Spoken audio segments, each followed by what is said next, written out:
Jonathan Miller. Yes, sir. May I help you? Mr. Mayor, Mr. President, at the risk of being shot down, the numbers of people who have been killed on the streets of the Philippines since you came to power 6 weeks ago have risen to around 1,000.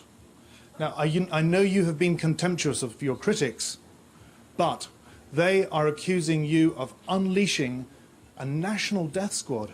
Where is this going to end? Because some are saying that the social fabric of the Philippines is at risk here. Good. That's a very good question. Because at the other past, in the distant past, no police was ever willing to really work and risk his life. You know, it was a practice before. That's why I said I take full responsibility. You know why? Because they are now encouraged and even brave enough to have a shootout. The standard practice in this system of government is that when you accuse him, they would always file a countercharge and say that there's due process or that they were unarmed and anything, any answer that could give a leverage. And ordinarily, and you can check this out, in the courts, they have to use that leverage against the poor policeman. Now, remember in this country, no lawyer is provided for the policemen and the other men and the security officers when they get into trouble with the law. They are left at the mercy on their own. That was the policy before, and in the previous ones, they are left behind. So when I was mayor, I told them, go ahead, do your duty. But if you feel that you're in carrying out your duty, you will get killed. My God, shoot him first. And they were protected here, and there were cases filed, and I provided the lawyer. And for the time that they are suspended, that is why they are afraid.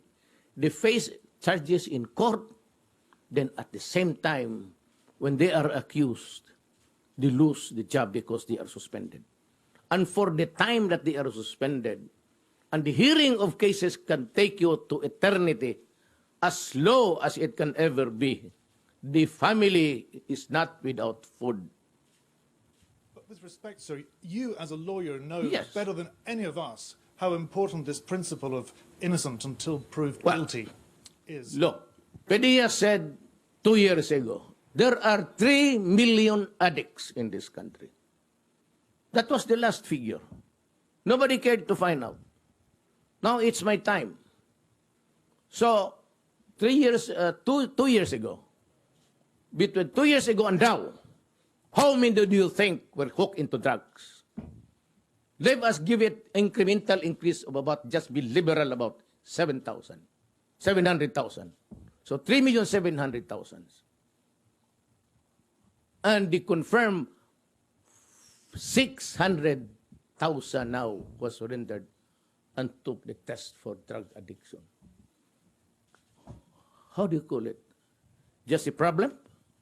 Is just a police problem? Or is it really a crisis for this country? It's not even epidemic, my friend. It is pandemic.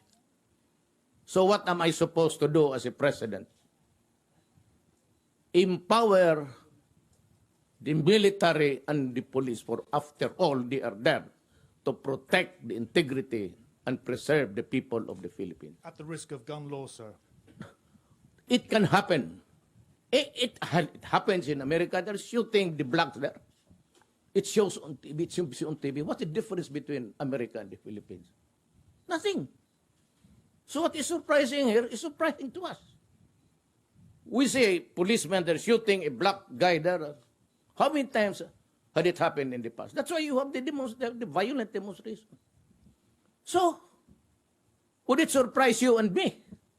Almost the same. 1 case only, 3 cases here. So what? It involves the same principle. Say, for every 1 black there dead, you have about 5 here.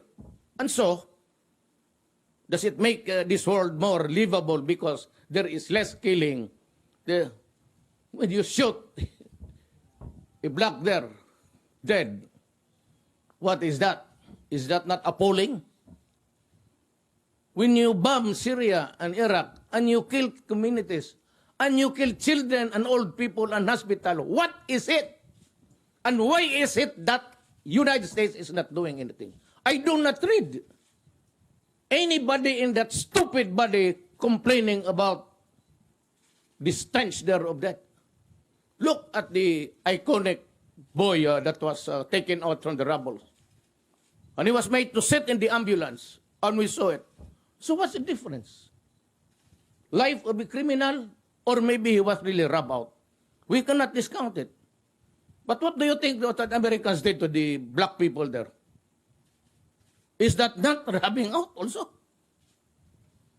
I say, well, it was just one community there, one state of America. Well, but you have there about 10. So what's the difference? Are we here for the counting or the basic principles of human rights? Almost the same. Okay. Thank you, sir. Sir, last question.